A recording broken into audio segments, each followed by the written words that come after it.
can't believe it. What in the world is that?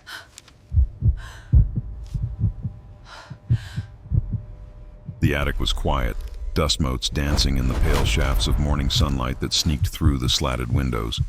Emma moved slowly, her fingers tracing the edges of old boxes, each labeled in faded ink, photos, letters, memories. Her heart beat faster than it had in years, a mixture of anticipation and unease. Something had drawn her here, though she couldn't say what. An instinct, a whisper of curiosity buried deep in her soul. She lifted a tattered box marked Daniel's Things, the wood creaking under her weight. Inside, amidst old tools and yellowed notebooks, was a small, leather-bound envelope. Its edges were frayed, the paper brittle from decades of neglect. Something about it demanded attention, the way it rested slightly open, almost as if waiting for her hands. With trembling fingers, Emma opened it. Inside was a letter, its ink faded but still legible. The date at the top made her gasp. May 1975. To whoever finds this, it began, know that I write with the weight of years pressing upon me. If you are reading this, I am either long gone or finally brave enough to reveal the truth I have carried. Emma's hands shook as she held the fragile pages, reading slowly, absorbing every word. The writer spoke of Vietnam, not of battles in broad strokes, but of one specific mission that had haunted him for decades. He described a village, small and unsuspecting, hidden in the folds of the jungle. Orders came from above, the kind that young soldiers obeyed without question, believing in intelligence reports that promised danger. But when they arrived, the soldiers found only the innocent, women bent over baskets, children playing beside wooden huts, and old men resting in the sun. The letter detailed a struggle, a moment where duty clashed with morality. Emma could feel it in his words, the fear, the disbelief. The snap decision that saved lives at the cost of carrying a secret heavier than any weapon. I was shot, the letter admitted, not by the enemy, but by my own side. And the official report, my heroism, our mission, was all a lie. I have carried this truth silently, hoping to protect those I love from the shadows of my actions. Emma's breath caught. This wasn't just a confession. It was a life imprisoned by silence. The weight of decades pressed down on her as she imagined the writer, young, terrified, and yet moral beyond his years, making choices no one else could understand. She continued reading, and then, buried within the prose of fear and guilt, came a detail that stopped her entirely. He mentioned a fragment, a bullet that had lodged deep in his back, and how his body had somehow adapted, forming an extraordinary response to keep him alive, despite the slow poison of lead and other metals. It sounded impossible, almost fantastical. Yet Emma could sense the authenticity in the meticulous way he described it. The letter ended with a final, tender message, love and gratitude toward someone named Claire, the one he had trusted enough to reveal his heart to. Emma sat in the attic, holding the letter to her chest, tears forming unbidden in her eyes. She had stumbled upon more than history. She had uncovered a human life etched with courage, guilt, and resilience. This was the beginning of a journey, one that would demand confronting the past, the present, and the mysterious interplay between the two. As she rose to leave the attic, the letter tucked carefully into her jacket, Emma felt a chill, not of cold, but of anticipation. She knew the coming days would bring revelations, challenges, and choices that would echo the bravery and moral conflict contained in these fragile pages. The sunlight had shifted when she returned to the living room. Her father, Daniel, sat quietly in his armchair, staring at a photo of a younger version of himself in uniform. Emma's stomach tightened. She realized with a sudden, sharp clarity that the man in the photograph and the man in the letter were the same. Her father's silence over the years had been not stubbornness but protection, of her, of himself, and of a truth that had been almost too heavy to carry. Emma placed the letter gently on the coffee table, hesitating before speaking. "Dad," she said softly, "I found something in the attic." "Something you wrote decades ago." Daniel looked up, his eyes steady but unreadable. "What did you find?" Emma swallowed hard. The words of the letter seemed to press against her throat, urgent and insistent. "It's a letter. About Vietnam, about the village, and about the bullet in your back." A flicker of recognition passed across Daniel's face, followed by a deep, slow exhale. The kind of exhale that carries decades of suppressed truth. He nodded slightly, almost imperceptibly, a silent acknowledgement of the journey they were about to begin together. The room seemed to hold its breath. Outside, the wind stirred the trees, a whisper against the windows. Emma's pulse raced, knowing that the fragile paper on the table was not just a relic, but a key, one that would unlock stories, secrets, and possibly the healing that had eluded her father for almost 50 years. And somewhere in the quiet spaces between their words, a promise lingered, that the truth, no matter how painful, had the power to release the weight of decades. Emma reached for her phone and sent a quick text to her sister. "You need to see this. Call me when you can." Then she returned her gaze to her father, whose stoic posture seemed to tremble with the unspoken. The first act of revelation had begun, and it would not stop until every shadow of the past had been confronted, every silence broken, and every secret revealed. The attic, the letter, the fragment. They were only the beginning. The morning sun filtered softly through the blinds of Daniel's study. The letter lay open on the desk, ink faded but its weight undeniable. Daniel stared at it, tracing the lines with a finger, as though by touch he could summon the ghosts of the past. Emma watched silently, knowing that pressing for words too soon might close the doors he had only just begun to open. Finally he spoke, voice low and deliberate. "It's true. Everything in that letter." His eyes met hers, weary but unwavering. "I never wanted you to carry the burden I bore alone." Emma felt a lump in her throat. The courage it had taken her father to write that letter decades ago suddenly seemed almost superhuman. She had always thought of him as stoic, reserved, sometimes distant, but the depth of his secrecy was staggering. He motioned for her to sit beside him. The armchair creaked under her weight as she moved closer. "That village, the orders we were given, I followed them, but I also had to make a choice that saved lives but at the cost of silence. The bullet in my back," he gestured, "was never from the enemy. It was from my own unit during the struggle to prevent a tragedy. The report made it sound like heroism, but it was a lie." Emma swallowed hard. She had imagined many versions of Vietnam, of battles and medals, but never the intricate web of morality, fear, and survival her father had endured. "Why tell me now?" she asked, her voice barely a whisper. "Because I've spent decades living half a life. I carried it in my body and my soul. And now," he paused, hand resting over his chest, "I've realized that truth has a way of demanding release, whether we are ready or not." The story unfolded, layer by layer. Daniel spoke of the intelligence report that had sent his unit to the village near the Mekong Delta, the panic and confusion when civilians were discovered instead of enemy forces. The chaos of the firefight, the moment Lieutenant Harris raised his weapon, and the desperate decision Daniel had made, tackling his superior, receiving the bullet wound and saving innocent lives. Emma listened, captivated and horrified in equal measure. The moral weight of that day, the burden of silence imposed by both military hierarchy and fear, resonated like a tremor in her own conscience.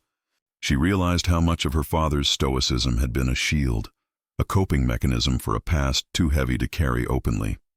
As the hours passed, Daniel revealed more than just battlefield secrets. He shared the hidden pain of decades, the sleepless nights haunted by nightmares, the avoidance of conversations that might crack the veneer of normalcy. Every detail, every confession, was a thread weaving them closer, exposing vulnerabilities they had kept separate for far too long. Emma asked about the bullet, the fragment lodged deep in his back. Daniel described it as almost miraculous. His body had adapted, creating a specialized capsule of tissue that neutralized the toxic metals slowly leaching from the fragment. "It's why I survived so long without severe poisoning. My immune system, it protected me," he explained. Emma's curiosity, tempered by compassion, led her to ask the question she had been avoiding. "Did it hurt you, all those years?" Daniel's eyes glimmered with a faint sheen of tears. "Every day. But not just physically. It was the secret itself, the weight of the truth I couldn't share. The fear of shame, the knowledge that telling anyone would have destroyed lives. I lived with a phantom wound, one that time alone could not heal." Emma reached for his hand. The leather of his palm was rough, scarred, yet his grasp was firm, grounding.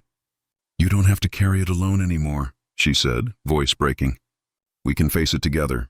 Daniel nodded, a faint smile touching his lips. The first cracks in decades of silence had begun. Later that afternoon, Emma arranged for Daniel to speak with a medical specialist who had experience with long-term foreign body effects. Dr. Harris, a veteran doctor with a calm demeanor, listened intently as Daniel recounted his history. The body's adaptation to a foreign object over decades is rare, but not impossible, Dr. Harris explained. Your immune system effectively created a filter, isolating the toxins from the rest of your system. It's extraordinary biology. However, once removed, the balance shifts and the body can react unpredictably. We'll need to monitor you closely. Daniel nodded, absorbing the science with a mixture of relief and apprehension. So, it wasn't just luck I survived? He asked. It was a combination of extraordinary physiology, timing, and sheer resilience, Dr. Harris replied. You've been carrying both a literal and metaphorical burden for decades. It's time to start the healing process, inside and out. That evening, Emma brought out the small, worn Bible Daniel had kept since the war, a relic forgotten in the chaos of decades. This belonged to you, she said softly, placing it in his hands. Daniel opened it. The pages yellowed and edges curled and ran his fingers over the familiar text. I gave it to a friend to keep safe, he murmured. I never thought I'd see it again. The act of touching the past, of holding an object steeped in memory and survival, seemed to anchor them both. Emma realized that healing would not come solely from medicine or confession. It would come from reclaiming the fragments of life that had been left behind. The days that followed were filled with careful conversation, medical visits, and small acts of restoration. Daniel began to share pieces of the past he had buried, names, faces, and moments that shaped him. Emma, in turn, shared her own hidden truths, the memories of being a nurse during a crisis, the fear and doubt she had carried silently, and the nights spent questioning whether her choices had truly made a difference. By the end of the week, a fragile mutual understanding had begun to form. They were no longer just father and daughter. They were witnesses to each other's lives, finally seen in full. Yet the story was far from complete. Emma sensed that the fragments of truth they now held could open doors to broader revelations, about others who had lived through similar experiences, about history itself, and about the hidden resilience of the human body and spirit. As night fell, Daniel sat by the window staring out at the garden.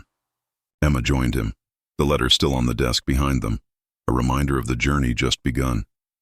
Do you ever think about going back? Emma asked quietly, watching the twilight play across his lined face. Daniel's eyes, reflective and somber, met hers. Vietnam? He asked softly. I've thought about it. Not as the young soldier I once was, but as someone seeking understanding, closure, perhaps even reconciliation. Emma nodded, feeling the weight of his words. Then maybe it's time we see it together, she suggested. He reached for her hand, the gesture simple, profound. I think you might be right. The air between them held a quiet anticipation. They were embarking on a journey not just of discovery, but of healing, one that required courage, honesty, and the willingness to confront both physical and emotional scars. Outside, the stars emerged, tiny points of light against the darkness. In their glow, Emma realized that every secret carried a potential for illumination, every truth a chance for release.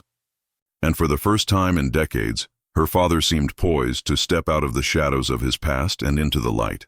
The hospital corridor smelled faintly of antiseptic, a sterile reminder that life and mortality often met in the same space.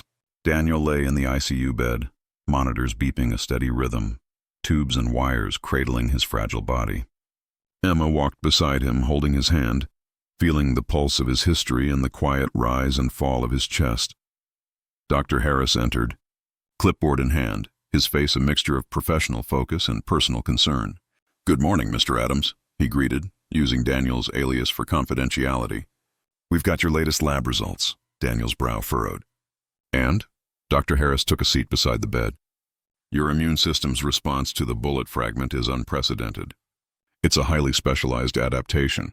Your body didn't just encapsulate the metal, it actively neutralized toxins over decades. Without it, you would likely have developed systemic lead poisoning years ago. Emma blinked, the magnitude of it sinking in. So, the fragment was keeping him alive in a twisted way? Exactly, Dr. Harris replied. It's an immunological paradox. Removing it destabilized decades of equilibrium, but now that we understand it, we can support his system while it readjusts. Daniel's prognosis is cautiously optimistic. Daniel's hand squeezed Emma's. Decades. All that time, I thought it was just a bullet wound. Turns out it was more. The conversation shifted from medical to personal. Emma asked Daniel about the other men in his unit, the ones who had known the truth and taken a silent oath to never speak. Tommy, Dave, Carl. We all agreed. Court-martial, prison, public shame. It wasn't just about survival in the field. It was about surviving in life afterward. We were young, terrified, and the system left no room for moral nuance. Emma nodded, absorbing the complex calculus of morality and duty. "And Lieutenant Harris?" she asked, the name heavy with unspoken judgment. Daniel exhaled slowly. He survived, transferred quietly, discharged quietly. His path was easier than ours. But I don't harbor hate. Not anymore. Only responsibility. Responsibility for the lives I could save, and for the truth I could finally tell. As if on cue, the ICU door opened and a nurse wheeled in a small, worn Bible. Tommy Williams had brought it, the same one Daniel carried in Vietnam. Now decades old but perfectly preserved. "Thought you'd like to have this nearby," the nurse said. Daniel opened it, the pages crisp yet yellowed with age, and smiled faintly. "It's been a long time," he murmured. "I never thought I'd see it again. The presence of the Bible, the medical revelations, and the long-suppressed confessions coalesced into a moment of clarity." Emma realized that healing would require more than just removing the fragment. It would require confronting the moral and emotional layers Daniel had carried for decades. Later that afternoon, Dr. Harris requested a more detailed analysis of the bullet's composition. The results were staggering. High concentrations of lead, copper, and trace amounts of rare alloys. It wasn't standard military issue. It matched ammunition used by specialized covert units, suggesting an intentional deviation from conventional combat procedures. Daniel's eyes narrowed. "You mean someone deliberately set me up?" Dr. Harris nodded. "Your account of the struggle aligns perfectly with the physical evidence. The entry angle, the trajectory, even the unusual metals, all point to a close-range discharge during a confrontation, not combat." Emma felt the weight of decades pressing down. So it wasn't just a secret wound. It was a setup, and the system covered it up. Daniel's jaw tightened, but there was no anger, only resolution. "It explains the truth I've carried all these years. Not just the physical burden, but the moral one. And now, I can finally release it." That evening, as Emma prepared dinner for them in the hospital kitchen, simple sandwiches, fruit, tea, she reflected on the transformation they had witnessed. Daniel had been through near death, yet emerged with clarity and purpose. His body had adapted in ways science could barely explain, and his spirit had survived moral injury long enough to seek reconciliation. Emma decided it was time for another act of healing, sharing her own hidden past. She told Daniel about the field hospital where she had served, the wounded soldiers and civilians, and the moments she had thought she might fail. She spoke of fear, guilt, and moments of courage that had gone unrecorded. Her story resonated with Daniel, bridging the chasm of silence that had existed between them. As the night deepened, Daniel's eyelids fluttered, a subtle sign of awareness. The nurse noted his responsiveness, confirming he could hear their voices. Emma spoke continuously, recounting memories, family stories, and the life they had shared, avoiding medical specifics to prevent agitation. Slowly, Daniel's fingers twitched against hers, a small but deliberate acknowledgement of presence and comprehension. By midnight, he had opened his eyes, focusing on Emma. Though still unable to speak, he communicated volumes with subtle gestures. Emma pressed her forehead to his hand. "You're not alone anymore," she whispered. "All these years, and now we share it." Finally.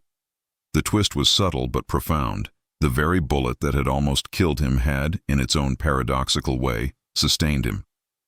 It became not just a wound, but a symbol of resilience, of the body and mind's capacity to adapt under impossible circumstances. Dr. Harris returned in the morning with a proposal. "We'd like to document your case for research, Mr. Adams. Your immune adaptation is unlike anything we've seen. It could help thousands of veterans with embedded shrapnel or similar long-term injuries. We'll keep your identity confidential." Daniel considered it, then nodded. Use my case. If it can help others, then the suffering, the silence, it wasn't wasted. Emma saw the transformation. Daniel, once a man burdened by secrecy and trauma, now stood on the threshold of contributing to knowledge, healing, and understanding. The twist of fate, the bullet, the cover-up, the decades of silence had evolved into a pathway for reconciliation, not just for him, but for countless others. The hours that followed were filled with planning and careful conversations. Daniel would continue rehabilitation, while Emma coordinated with specialists, ensuring his body had the support it needed. And slowly, steadily, the ICU became a place of restoration, not just of physical health, but of long-buried truths. By the end of the week, Daniel had made tangible progress. His immune system stabilized, his strength returning, and most importantly, the moral weight that had shadowed him for decades began to lift. He and Emma spoke of the past with openness, of the people who had shaped their lives, and of the resilience required to survive, not just war, but life itself. In a quiet moment, Emma asked, "Do you ever regret carrying this alone for so long?" Daniel shook his head slowly. "No, regret would mean denying what I learned about myself, about courage, responsibility, and the capacity to survive. But I do wish I had shared it sooner. Perhaps then others wouldn't have suffered in silence." Emma nodded, understanding the paradox. The pain had been immense, but so had the lessons. "Then we move forward," she said softly. Together. Outside, the first light of dawn broke over the city. In the hospital room, the monitors continued their steady rhythm, marking not just survival, but the resilience and adaptation of the human body, and the unbroken spirit within it. The sun was dipping low, casting golden streaks across the hospital courtyard as Daniel took his first steps outside since the surgery. The cool evening breeze carried a faint scent of jasmine from the nearby garden, a gentle reminder of life moving forward, even after years of pain and silence. Emma walked beside him, steadying his pace, and for the first time their steps felt synchronized, not out of necessity, but out of shared purpose. "I didn't realize how much I'd missed this," Daniel admitted, voice quiet yet filled with a newfound wonder. "Just walking, breathing, feeling like the world still belongs to me." Emma smiled, sensing the fragile balance between triumph and caution. "And it does. You've earned it, Daniel, not just by surviving, but by confronting everything you've carried for decades." Back inside, the hospital room was now more than a place of medical treatment. It had become a sanctuary of revelation and reconnection. Anna, Daniel, and Emma's daughter arrived, carrying a sense of curiosity mixed with gentle concern. Her presence brought the next phase of healing, the family. "Dad," she said softly, taking his hand, "I know you've been through more than I could ever imagine. But I want to understand everything. The good, the bad, everything." Daniel nodded, emotion flickering across his eyes. "It's time you knew, Anna. Not just the story I've carried, but why I carried it." The narrative unfolded, layer by layer, like peeling back decades of silence. Daniel recounted Vietnam, the mission near Quang Thu, the civilians in the village, the chaos of the firefight, and the confrontation with Lieutenant Harris. Anna listened intently, her medical training allowing her to absorb both the factual and emotional weight of her father's experiences. Emma followed, sharing her own story, the field hospital in Quang Ngai, the soldiers she treated, the moments of terror and helplessness, and the difficult decision to leave nursing for teaching. The parallel journeys of mother and father, hidden from each other for decades, now merged into a shared history of trauma, courage, and love. Anna reached across the table, squeezing both their hands. "You two carried these secrets thinking it would protect me, protect each other. But now, I feel like I finally have the whole picture, and I understand why you made the choices you did." The healing wasn't just about acknowledgement, it was action. Daniel began attending a PTSD support group for Vietnam veterans, facilitated by the VA. For the first time, he spoke openly, not only about the physical wound, but about the moral and emotional ones. Sharing the truth, once unthinkable, became a balm. Emma found her own solace in a group for military nurses. The act of vocalizing the suppressed memories, wounds that had shaped her career change, her relationships, her very identity, allowed her to breathe more freely. She realized the silences she once thought protective had, in some ways, been a burden to herself as well as to her family.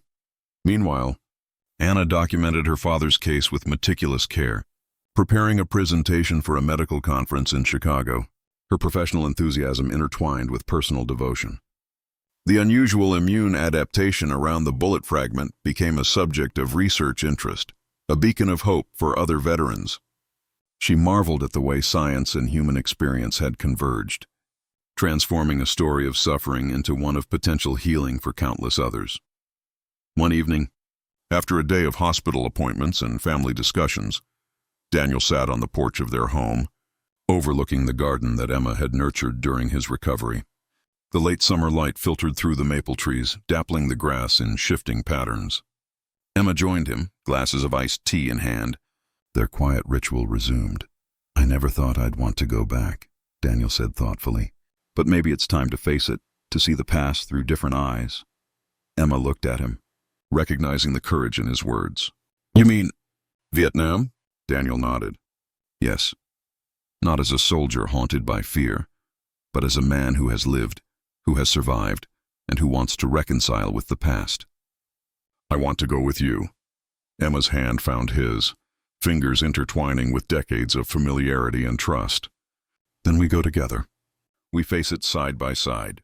The decision marked a turning point, a choice to confront history, not in isolation, but as a family united. Preparation began, vaccinations, travel documents, and logistical planning for the Veterans Reconciliation Program that paired American and Vietnamese veterans for dialogue, community projects, and mutual understanding. As days turned into weeks, Daniel's strength increased, but so did the emotional readiness to engage fully with the past. Anna became a bridge, providing insights, support, and encouragement. Daniel and Emma often spent evenings recounting stories to her, filling gaps and exploring what had remained hidden for nearly 50 years. The twist in their reconciliation emerged subtly. During preparatory conversations with the program coordinators in Vietnam, Daniel learned that several of the villagers from the area near Quang Thu had survived, and some even remembered the foreign soldiers with a mixture of fear and gratitude. Letters and recorded testimonies painted a complex picture of survival, complicity, and redemption. Daniel's presence would not only honor the lives lost, but also confront the enduring effects of war on the community. One night, back home, Emma and Daniel sat quietly in the garden, stars reflecting in the pond. "Do you ever regret it?" she asked softly, referring to the decades of silence. Daniel shook his head. Regret would mean denying the lessons, the resilience, the love that grew despite it all. "But I do wish I had shared sooner. Perhaps then others wouldn't have suffered alone." Emma nodded. Then we moved forward, together. The porch became a place of reflection and planning. Daniel and Emma discussed Vietnam not as a battleground, but as a mosaic of lives, choices, and consequences. They considered meeting some surviving villagers, offering reconciliation where possible, and bearing witness to history as a family. The emotional healing extended into unexpected areas. Tommy Williams visited frequently, sharing memories of the unit, laughing and crying in equal measure. Conversations about duty, moral compromise, and courage strengthened Daniel's resolve and softened the shadow of past secrecy. The family dinner table, once a place of casual routine, became a forum for sharing, teaching, and understanding. Stories of courage, fear, loss, and moral decision-making flowed freely. For the first time, the past did not dominate in silence. It coexisted with life, knowledge, and love. Emma watched her husband with quiet pride. The man who had carried a bullet fragment, moral ambiguity, and decades of unspoken truth now sat upright, engaged and ready to face the past fully. The journey from secretive suffering to public healing was more than a medical miracle. It was a testament to the human spirit. As summer gave way to early autumn, preparations for the Vietnam trip accelerated. Vaccinations were completed, schedules arranged, and communication with the reconciliation program finalized. Daniel's physical recovery continued in parallel with emotional and historical preparation. Before departure, Anna gathered the family for a final discussion. "You've faced decades of silence and secrets," she said gently, "but the journey ahead is about understanding, forgiveness, and legacy. Remember, it's not just about revisiting the past, it's about shaping the future." Daniel and Emma nodded in unison. The past had been heavy, but now it was a source of insight and empathy. The twist came quietly during their final preparations. Daniel received a letter from an old Vietnamese medic who had assisted civilians during the same period. The letter expressed gratitude and hope for reconciliation. It was a reminder that the consequences of choices, however delayed, could echo in unexpected ways. Sitting on the porch one evening, Daniel reflected aloud. The bullet, the cover-up, the silence. It almost killed me. But it also led me to this moment, this understanding, and this chance to do right. Perhaps all the pain had a purpose I couldn't see until now. Emma squeezed his hand, the weight of years lifting slightly. It did. And we'll carry it forward, together. The plane descended over the Vietnamese coastline, emerald rice paddies stretching beneath a haze of early morning mist. Daniel sat next to Emma, their hands entwined, hearts pounding with anticipation and a quiet tremor of apprehension. After nearly 50 years, they were returning. Not as soldiers and civilians, but as witnesses, as bearers of stories long suppressed. It's different from what I imagined, Daniel murmured, eyes scanning the landscape below. The world has changed, and so have we.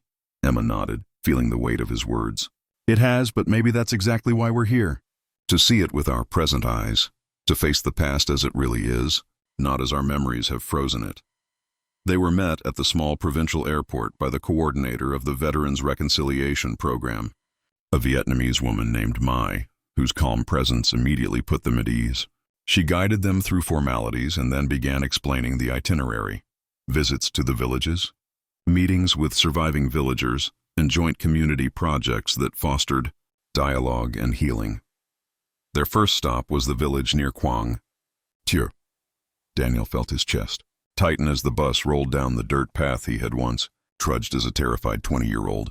The memory of fear and chaos clawed at him, but he held Emma's hand tightly, anchoring himself in the present. As they stepped into the village, a small group of villagers awaited them. Their expressions were a mixture of curiosity, guardedness, and recognition.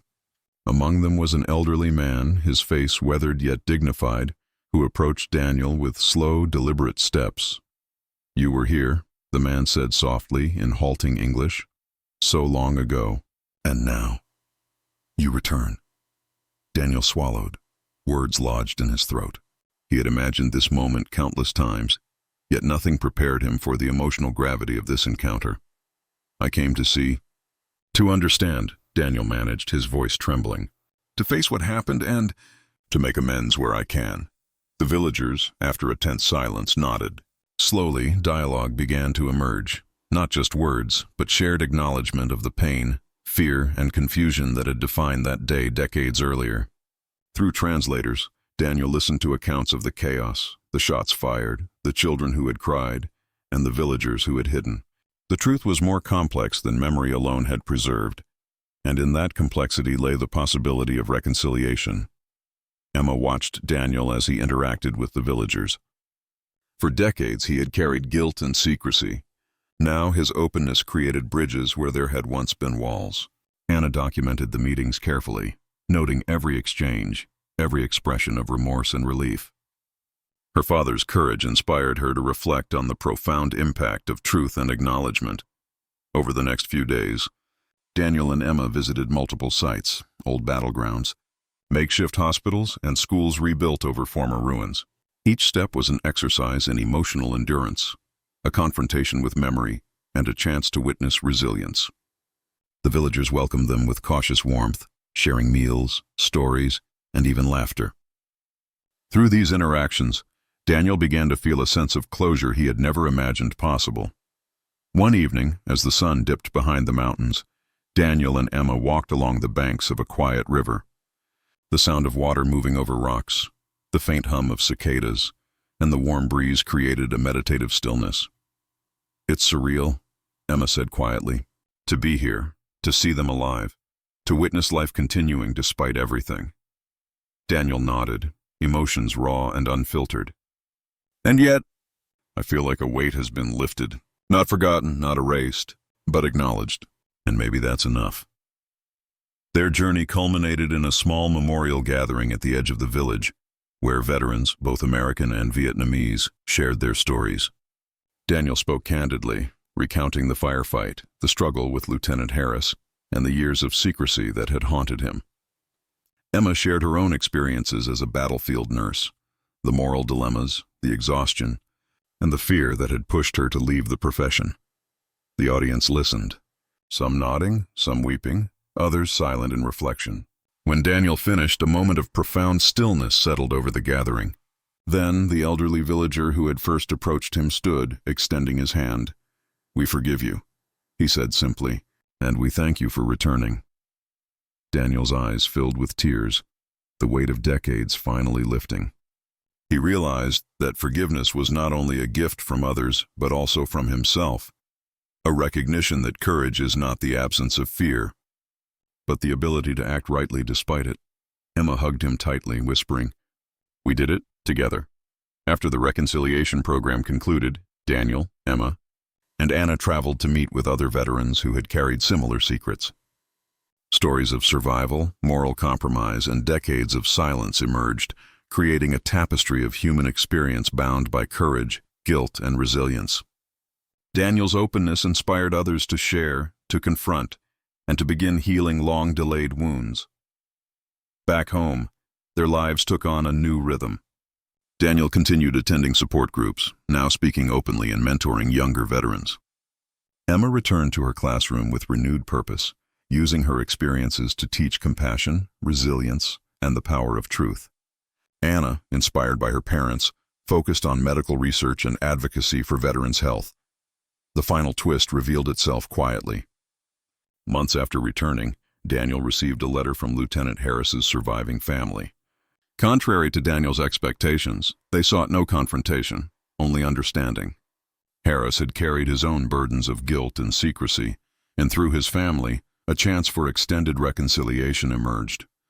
Daniel wrote back, opening a channel for mutual acknowledgement, a final testament to the transformative power of truth. One warm evening, the three of them sat on the porch, watching the sunset. The garden, nurtured through years of care, reflected their journey, growth, resilience, and renewal. "It's strange," Daniel said, voice gentle, "how something that nearly destroyed me, a secret, a bullet, a lie, ended up leading us to this peace, this connection, this understanding." Emma squeezed his hand. "It's never too late to heal, never too late to tell the truth, to forgive and to reconnect." Anna, observing, added softly, "And it's never too late to carry what we've learned forward, helping others, sharing wisdom, and keeping the legacy alive." The monitors of the past, the wounds, the secrets, the moral compromises, were no longer silent oppressors. They had become teachers. The story of Daniel and Emma Mason became one of redemption, reconciliation, and enduring love. The bullet was gone. The secret was revealed. The past, once a shackle, had transformed into a bridge, spanning generations, cultures, and hearts. And as the stars emerged, reflecting in the calm pond of their backyard, Daniel whispered to Emma, "We survived. We truly survived. Not just the war, not just the bullet, but the silence, the secrets, the fear. And now we are free." Emma rested her head against his shoulder, and for the first time in decades, silence was not the enemy. It was a gentle companion, a testament to a life fully lived, a love fully shared, and a story finally told. Every story here begins in pain, but ends with hope. If this one touched your heart, stay with True Care Stories, where compassion heals more than medicine ever could.